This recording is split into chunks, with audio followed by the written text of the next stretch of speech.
for me, at the Expanding Light, I had a very, very good lesson in that balance of being withdrawn, being with Sri Yukteswar, so to speak, and then being again with everyone. At the Expanding Light, we have the joy of meditating at noon. And that's been a sadhana for us for many, many years. And so this was just before lunch. You meditate at noon and then come out after lunch. Well, they're at the Expanding Light. For those of you that have been there, there's two double doors. The first set of doors into the little foyer and then into the temple. And I felt again and again after new meditation, and it was something I was having a difficulty resolving, that I would come out of the meditation, go into the dining room, and just feel like, oh my gosh, I need more time. All these people, what are they all doing here? You know, maybe 100 of them and so forth. And I knew I needed an attitude adjustment. And so what I decided to do is to spend the last bit of my meditation. It was very effective and changed really my life in many ways, not only in that instance, but in many ways. I would spend some time going out into the dining room.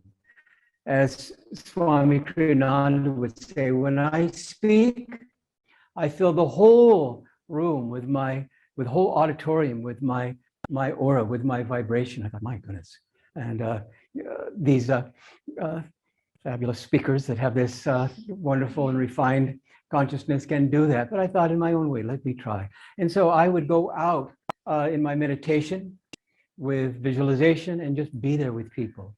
And what was my joy when I walked out after I had been working on that for some time, and I greeted all these people as long lost friends, brothers and sisters, as they were.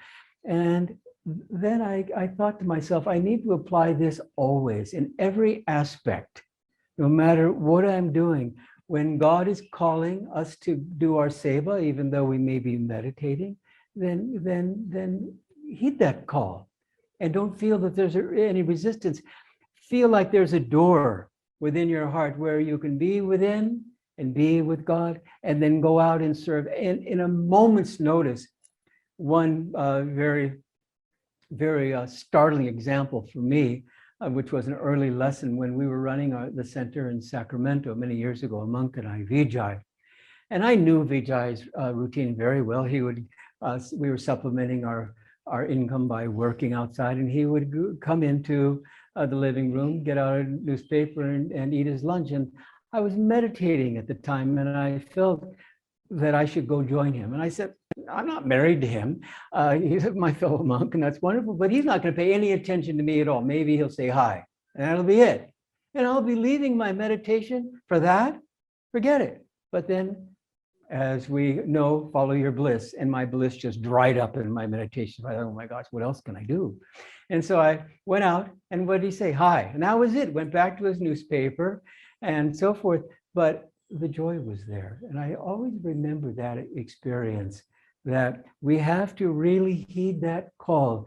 Like Teresa of Avila, she was sewing, and there was a call for prayer. She didn't even finish that stitch.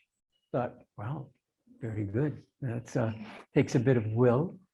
And so with Sri Yukteswar's birthday and the joy of celebrating Mother's Day, because again, we have a lot of mothers here, but we all are mothers in essence, then that balance is very, very important. When you're with people, be with people wholeheartedly, as Master said, and when you're with God, be with God wholeheartedly.